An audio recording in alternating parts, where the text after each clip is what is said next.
everyone hear me okay? Maybe I'll take this off here. There we go. Cool. Well, thanks everyone for being here. 4:30 on Saturday. I frankly expected everyone to either be at the bar by now or next door at the VR panel. So I appreciate you spending some time with me. And also, I know that the prospect of free money is also something you're probably interested in. So hopefully, this gives you some takeaways as it relates to that. All right, so a couple notes before I begin. This is a pretty high-level presentation. Frankly, there's too many funds, too many numbers to memorize. I kind of want to just introduce you guys to some of the key funds and institutions and people that you should be talking to that are focused around the gaming industry. I also focus this around funds and institutions that I have worked with. At BBG, so there's an emphasis on some companies and funds that we've been successful with over the years, but of course there's countless others that you'll be able to find as well. And finally, this is really not intended for you to go home and do exactly as I have done or as BBG has done, but more for a catalyst for you to go home and look at what works best for you and your company, depending on the size of the company, what kind of projects you're working on, all of those kind of things. Cool. So a quick intro on Big Viking. So Big Viking was incorporated back in 2011, based out of London, Ontario. We started with 6 Vikings, just a small team that we kind of incorporated with. And now we're a team of over 100, 102 in total. We have a satellite studio in Toronto with 35 employees, and our London studio has grown over 10 times to 67 employees. Our company focus is web-based free-to-play games, as well as HTML5 mobile games. Sorry, I just want to make sure I can scroll down on my notes here, which I can't seem to do. Hold on.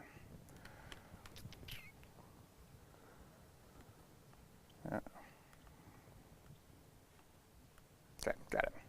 Cool. So our growth has been pretty steady over the years. From 6 people initially, we've grown on average 19 people each year, which is just over about 1 a month.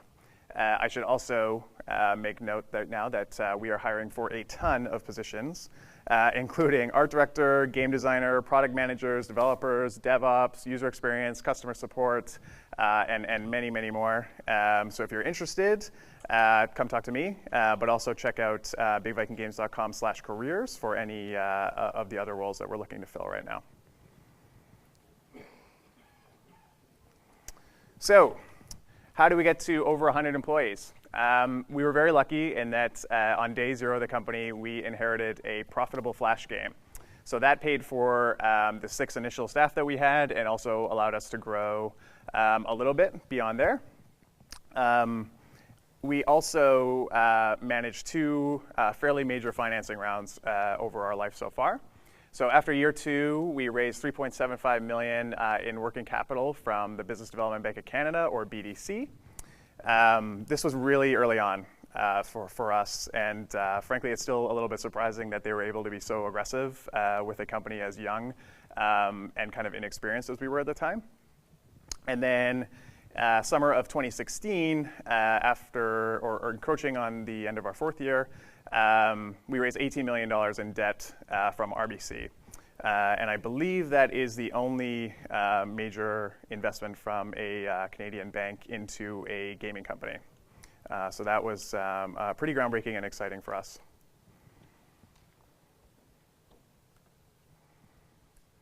Along the way, we've also had a number of other smaller sources of funding. And this is where I think most of your interest will probably lie. So from the OMDC, which is the Ontario Media Development Corporation, we have our yearly tax credits that we apply for, which can be up to 40% of production and marketing expenditures. We've also had 4 successful IDM funds, which is up to $250,000 per project in grants.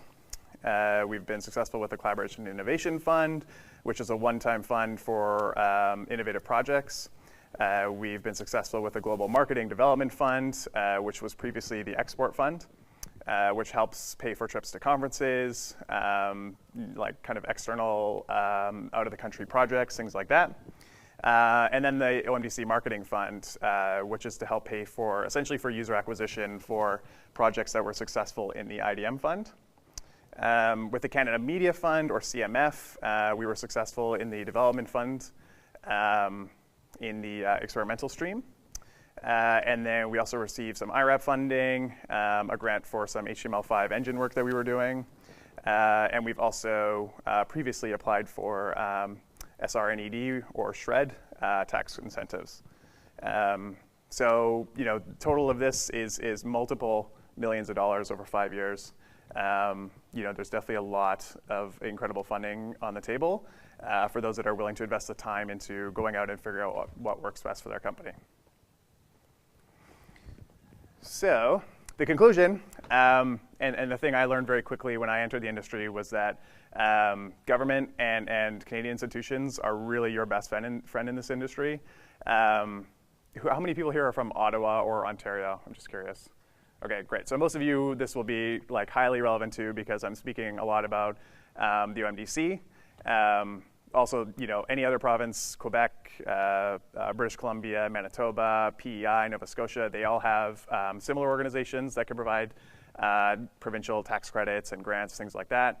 But frankly, I think if you were going to start up a studio anywhere in Canada or the world, Ontario is probably the best place to do it because you have this amazing combination of tax credits and government support and grants and financing opportunities, but also the talent of a very large number of major universities, great art schools, and it's all connected by one, reasonably decent transportation network along the 401. So yeah, this I learned very quickly that developing relationships with government representatives, with banks, all of those things, while those are not always the most fun people to talk to, those relationships can pay off massively over time. So where would you want to begin? These are kind of the three categories that I think everyone in this room should start and focus on and become experts on if you're looking for funding for your studio. The first is tax credits. So, either that's in Ontario, either through OMDC, through their, oh God, you guys are going to hate how many acronyms are in this, but their Ontario Interactive Digital Media Tax Credit, or OIDMTC, or SHRED, as I mentioned before. There is project-based grants and financing through OMDC through their IDM fund, through CMF, or through the NRC and IRAP. And then there's also loans available from BDC for companies that are earlier on, and RBC for those that are a little bit more established.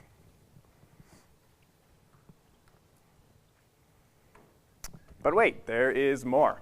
So you also have regional funds. So the Southwest Ontario Development Fund funds projects in, you guessed it, Southwest Ontario for creating or maintaining jobs in the region. The Ontario Emerging Technologies Fund was a $250 million provincial fund for innovative, high-growth Ontario companies.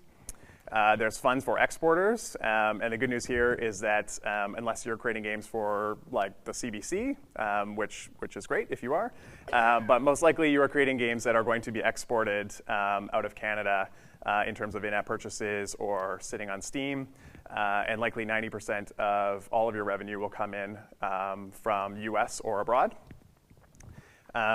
So Can Export was set up to help companies just like ours. That they help support travel, they help support projects that help grow your business internationally, and they can help fund up to $100,000 per year in travel or international projects.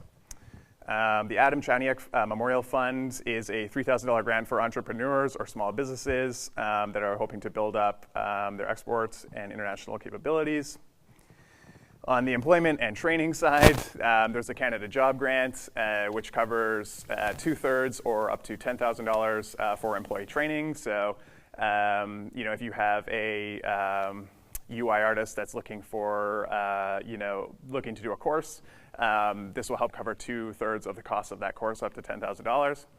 The Career Focus pays up to $20,000 to help train prospective employees that might not have all of the skills needed for a role in your company, but you can actually help those people get those skills through the Career Focus Fund and then bring them on afterwards.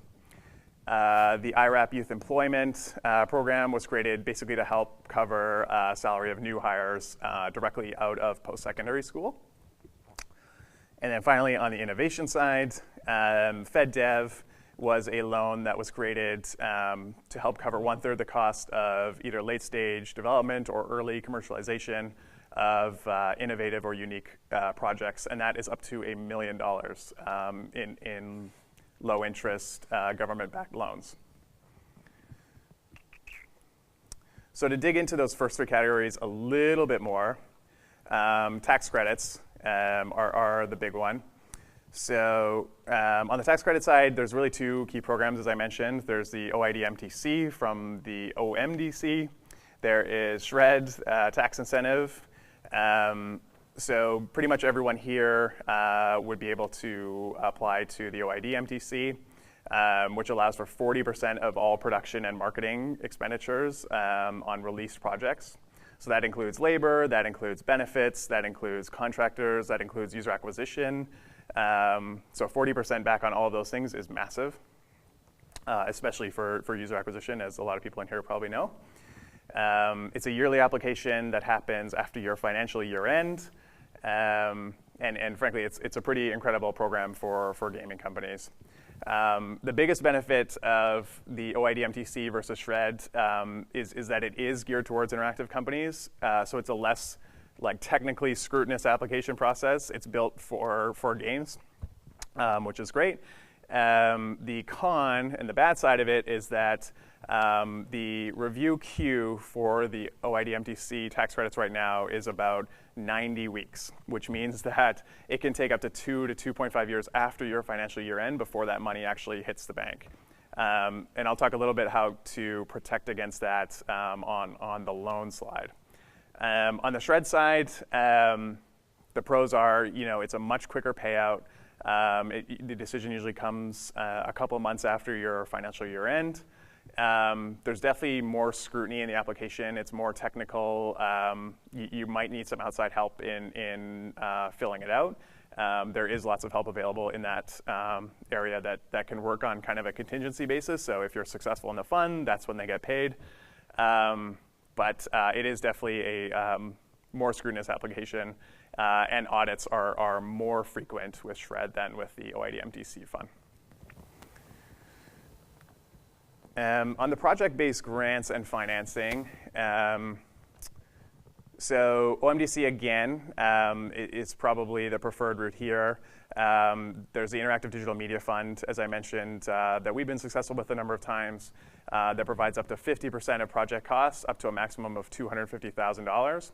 And this is a pure grant, so there's no payback of this. You just need to hit milestones along the life of the project, and you get paid out as you hit those milestones. The pros are it's a pretty quick decision. It happens within usually 2 to 3 months of each deadline. The con is that there's only 2 deadlines each year. So there's one coming up on April 10th, and then there won't be another one until September. And if you come up with a great idea on April 11th, you will not actually be able to start work on that project and claim those dollars until you make that submission, which happens in September. So from a business planning perspective, it's always a little challenging because if you have a great idea and you want to get started on it now, that might limit you away from being able to apply to the IDM fund, just based off of that 2 intake per year instead of like a rolling process. But if it fits and it works and you're close to one of those application deadlines, for sure it would be preferable in my mind over the CMF, which as you can see here, does fund to a higher amount per project. 3 separate funds, one for kind of the concept phase when you're developing the idea, one for the development phase where you're hard at work and turning it into a game, and then one for the marketing of the game after its release. So in total, per project, you can get up to $1.2 million, which is a massive number. The large payout is obviously really attractive. The con to that is that if your game is incredibly successful, which hopefully it is, a lot of that money ends up going back to the CMF.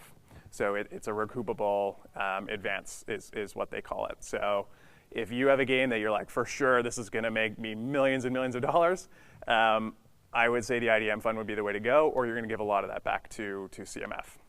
The honorable mention here would be the IRAP fund, which is largely relationship-based. So it's a federal government pool of money. Every region has a primary contact that you would need to build a relationship with, talk about the project, get them excited about it so that when they, when the new budget is announced every year, they go to their higher ups and they're like, hey, I really want to give 50 grand or 250 grand. There's no real kind of set guidelines as to the amounts. You'll have somebody advocating for you. So that's another one to kind of just keep in your back pocket, keep talking to your representative, and hopefully the timing works out that you've got a great project around when the budget comes out each year. On the loan side, so we have worked with both of these establishments. There are more, especially when I talk about RBC, because obviously there's TD, CIBC, BMO, et cetera. The BDC will be a likely earlier partner for anyone that's interested in working with a bank on debt financing. So they provide working capital loans so you can grow the team. Frankly, they invest a lot earlier than the tier 1 banks do. The downside is that you will pay a higher interest rate from the BDC. They also used to finance tax credits, which I believe they have stopped, but still potentially a conversation to have with them. So if you've got a year or two of outstanding tax credits that are in the queue, BDC used to finance those tax credits at a fairly high interest rate, but at least you're getting the money ahead of time and not waiting 2.5 years for it. If you have a more substantial, successful history of tax credit applications, you can talk to somebody like RBC, who are able to do it for like prime +1 if you have enough history with them, which is obviously a fantastic rate. So obviously the downside there is you need to be a little bit more established. You need to have a history of claim success, and then they'll be interested in talking to you about financing your tax credits.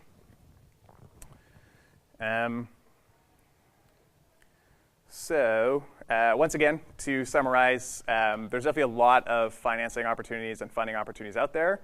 I could unfortunately never cover all of them within 30 minutes. But I do want to kind of give a sample case for anybody who's looking to potentially start up a studio, or maybe you can slot yourself in somewhere kind of along this timeline of what it could look like when you have this great idea and you want to see it through to a successful gaming company a couple years down the road.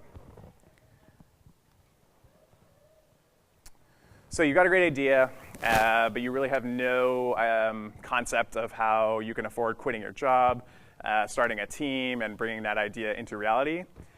So the first thing that I would do is look at actually fleshing that idea out, starting to build game design documents in your spare time, start to do some art concepting if you know a good artist or are a good artist. Get as much of the game fleshed out as you can, because all of these applications will require some level of obviously what the concept is and what the game is, and the more you can provide, the better. So I would start with that, and then I would apply everywhere, but I would focus on the IDM fund, and then have a solid backup, most likely with CMF. But again, I mean, if you're doing this and this is something you want to go all in on, I would definitely apply to as many things as you possibly can, because that gives you the best chance of success with something. These two are just kind of the best and the most geared towards games. So if you're successful with one of those funds, hopefully, you got to get to work. You got to build the game. You got to hire the team. And hopefully, that game is out within 6 to 12 months so that after your first year, you can apply for your tax credits. So your tax credits will come after your very first end of your financial year. And then, as I said, it can be another 2.5 years before that money hits the bank. But there are financing solutions available, whether you have a history of claims and talk to somebody like RBC, or whether you look for somebody a little bit more aggressive. And there are smaller institutions that will be more aggressive, but you could be looking at 20% plus interest rates. But it might also make the difference between whether you make it out of year 1 or whether you're around after year 5. So I would definitely be out talking to anyone I could that would be interested in financing your outstanding tax credits, and then you get to work again. So this is kind of just, as I said, a very high-level potential use case that I would look at putting my emphasis towards if I was starting something up again. Yeah, I mean, all the way along, obviously, you'll be wanting to apply for any funding that you can as it relates to the export funds, career development, job creation, anything like that you can relate to your geographic region, of course, as well. So a couple key resources I wanted to mention, and I would definitely recommend shooting a photo of this if you've got your phone on you. The first one is definitely one I want to highlight, which is the funding portal. Basically, you can go on there, enter what kind of business it is that you are looking at starting, whether it's in gaming or in anything, and it will give you a list of all available financing, grants, anything that applies. It's kind of like a little survey that you fill out, and then it just gives you this massive list of things that you can start to filter through and see what makes sense. So I would start there. The Government of Canada has a great website as well with all the federally available funding opportunities. The Canada Business Network also has a huge database, including some provincial specific ones that the Government of Canada one wouldn't have. And there's also a lot of great KPMG presentations online that you can Google. Frankly, they're looking for your business, so that's why they're out there and why they exist.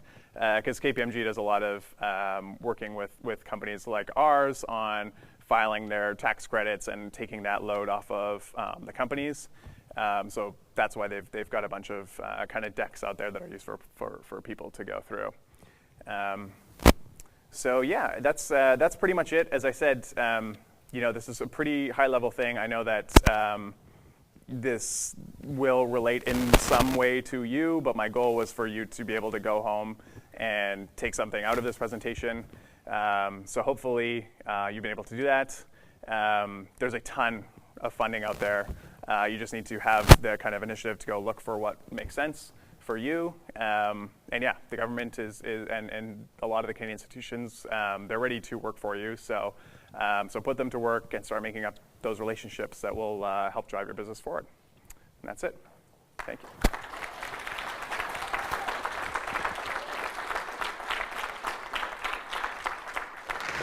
Does anyone have any questions? I think we have some time.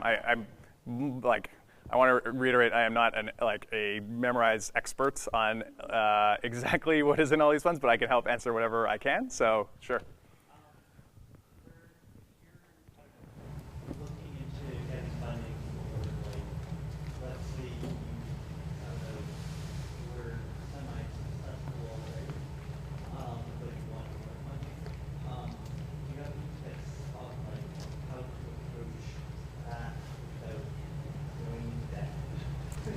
Right, so going into debt meaning taking on debt financing, or I guess you'd probably be considering bringing on new equity in the company as well, which, I mean, if you're successful, that's not the ideal scenario either, because then you're diluting yourself and other shareholders in the company. You'd want to focus on grants at that point in time, right? So you'd want to focus on, and there are tons available even when you are successful, obviously. So the IDM fund that I mentioned is a twice a year $250,000 potential grant that you do not have to pay back. There's a lot for jobs and improvement and exports. there's a ton of grants available out there, and that's what you would want to focus on if you obviously don't want to put yourself in debt or you don't want to pay for the money that's coming in. So. At the beginning of the presentation, you said that your company was debt of 1.8 million, I think, or was it 18? Oh, way more. Yeah, no, 18. Yeah, yeah. And you kind of said like was it good? Mm-hmm. So depending on your company size and how profitable you are as a company, debt can actually be an incredible tool for you. You'll hear a lot of people in finance say, like leverage is key, leverage is most important. But really what that comes down to is somebody is willing, based off of your business and the cash flow of your business, to give you money that they know you can afford to pay back over time. So they're giving you, like in our case, RBC gave us $18 million, and they're like, cool, so here's $18 million so you guys can grow and invest in the business, but we need that back over the next 3 to 5 years, right? So you're getting a pool of money up front, so you can grow and expand so that, as you're able to pay that off now, but hopefully in 3 to 5 years, obviously you're even more successful, and that's just a drop in the bucket at that point in time. So as opposed to our other option at the time, which was potentially taking on that same amount in equity, which would have drowned out all of the current shareholders of the business and made their stake in the company worth a lot less.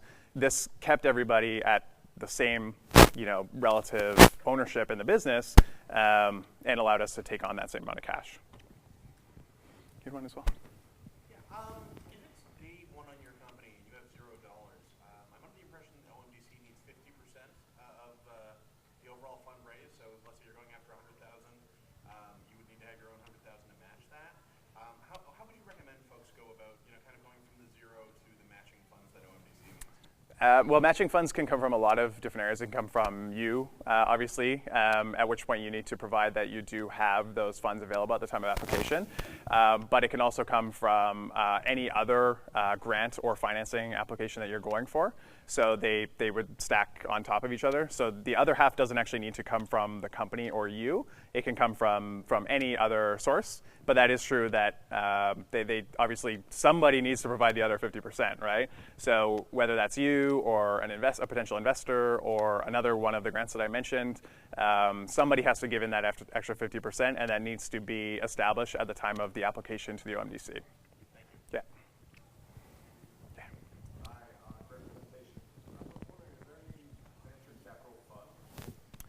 Lots. In Canada, I think there was a Globe and Mail article last week that outlined the top 8, which I don't have memorized, but I know Omer's is on there, Real Venture. There's a number of VC firms as well. They haven't been terribly active in gaming. The US-based firms are more active, but I've found just in conversations with them recently, especially on the mobile gaming side, which kind of we're focused on, the well's not dried up, but they know that kind of the big players in the space are able to dominate, the marketing, like Supercells and Machine Zones.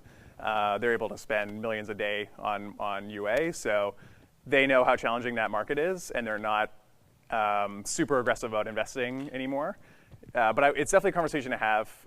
I was gearing this towards, how can you start up a business and not give away a massive amount of equity up front, which is the ideal situation, of course. So, but there are definitely people to talk to. There was an article last week that I would Google and take a look at who those players are. Take a look at their history of what they've funded. That should all be readily available, so you'll know kind of which firms would be the ones to talk to and which ones wouldn't be. Actually, I have another question. Sure.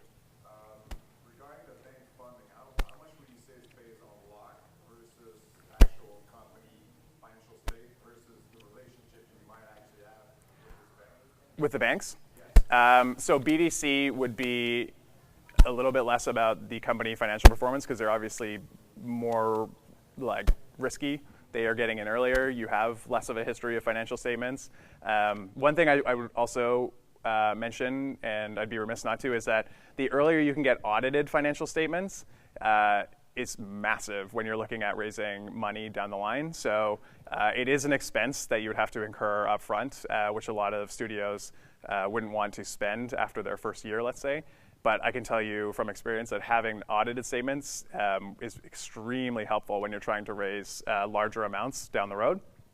But back to your question, so BDC, obviously they'll look at your financials, they'll get an understanding of the business, but they will be a little bit more risky in terms of their investment. It'll just cost you more, obviously. RBC, when we went through a round with them, they are meticulous. They are, the most conservative bank in the most conservative banking country in the world, probably, right now. So our due diligence process with them was months, and it was very rigorous. And they will definitely, that's why I was saying, the audit statements, things like anything you can do there is super helpful. Any other questions? Yeah. Do you know if there's examples of successful pitches or proposals to these things? Is that available anywhere? I don't think that there's no database. There's nothing like that. There might be some companies maybe that shared a little bit more than others in terms of their pitches and applications. What I would say, though, is that the OMDC in particular is extremely helpful in the process. So figure out who your representative is. For ours, her name is Kim Gibson, which some of you might know from the OMDC.